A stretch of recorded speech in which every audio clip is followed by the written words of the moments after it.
I want you to think about this question. وَالَّذِينَ آمَنُوا أَشَدُّ حُبًّا لِلَّهِ. Those who believe in Allah love Allah more than they love their dunya. And I want you to think about what people out there are doing for their dunya, because they amaze me. I'm amazed at what people do for their dunya. And you have to ask yourself, if you're doing 1/10 for your akhirah, what they're doing out there for their dunya. 1/10. Just 1/10. Because they're working 10, 12 hours a day, amassing all these goods, learning about them. Seriously, they'll get there. Go to the bookstore and just look at the dummies books. People learn about the most bizarre things because they're interested in them. They like them. They'll learn all about Java, if that's even a language that I don't even know anymore. But they'll go and they'll learn Java because they want to program computers. Some not even for dunya, just because they like computers. They'll learn a computer language, but people won't learn Arabic to understand Allah's book. Seriously, you have to ask yourself, Arabic's not that hard. I guarantee you, Arabic is not that hard. Arabic, from one perspective, it's impossible. It's the most difficult language in the world. It is. And it's endless. As long as you live, you'll never encompass Arabic. But from another perspective, it's very simple, and you can have a basic understanding of the Quran within 6 months if you really put your mind to it. I guarantee you, if you have average intelligence, in 6 months, you could have a basic understanding of the fundamental meanings of the Quran.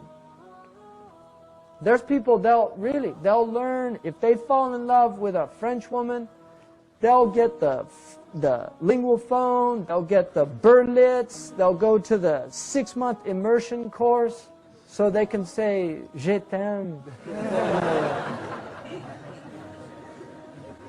Yeah. It's really, they'll do it all just so they can say that. For love. That's why they'll do it, for love. They'll do it for love. That's why we should be doing things for love.